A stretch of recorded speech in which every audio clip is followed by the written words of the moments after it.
Welcome back दोस्तों। जेबी knowledge में आपका बहुत बहुत स्वागत है।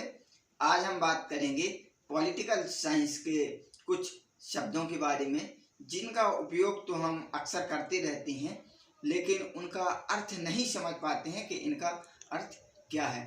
तो सबसे पहले हम बात करेंगे निर्वाचन के बारे में, जिसे इलेक्टेड कहते हैं।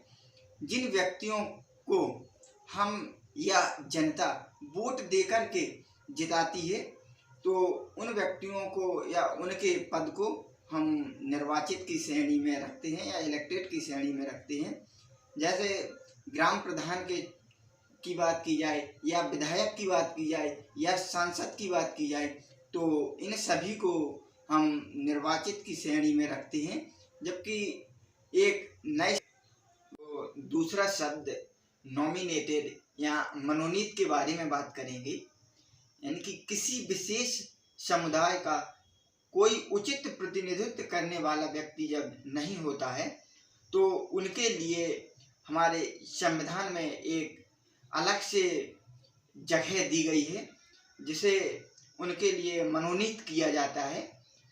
जैसे देखा जाए तो लोकसभा में 2 व्यक्तियों को मनोनीत किया जाता था, जबकि राज्यसभा में 12 व्यक्तियों को मनोनीत किया जाता है। खेल है, साहित्य है, शिक्षा है, विज्ञान है, कला के क्षेत्र से 4 क्षेत्रों से मनोनीत किया जाता था। लेकिन लोकसभा में जो 2 व्यक्तियों को मनोनीत किया जाता था, जो आंग्ल समुदाय के समूह होते थे, उनको 104वां संविधान संशोधन 2020 में निरस्त कर दिया गया है। अब उनको मनोनीत नहीं किया जाता है। जबकि जो राज्यसभा के 12 सदस्य चुने जाते थे, उनको आज भी मनोनीत किया जाता है। अब हम बात करेंगे एक तीसरे शब्द के बारे में, जिसे कहते हैं चयनित या सिलेक्टेड। यानी कि जिनका परीक्षा के द्वारा या प्रतियोगिताओं के द्वारा, प्रतियोगी परीक्षा के द्वारा जिनका चयन होता है, उनको हम इस चयनित की श्रेणी में रखते हैं।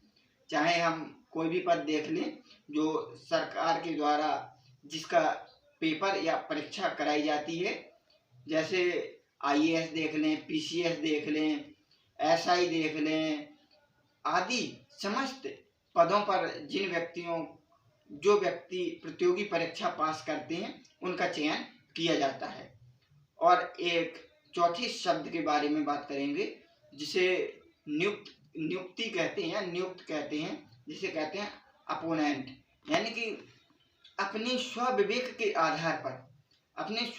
के आधार पर जिस व्यक्ति को किसी पद के लिए चुना जाता है, तो उसे नियुक्ति ही कहते हैं। जैसे हमारे राष्ट्रपति जी के द्वारा राज्यपाल जी को चुना जाता है, प्रधानमंत्री जी को भी चुना जाता है।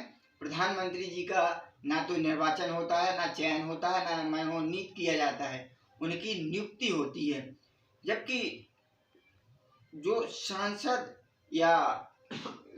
की बात की जाए, तो सांसदों का जरूर निर्वाचन होता है, लेकिन प्रधानमंत्री जी की नियुक्ति ही होती है।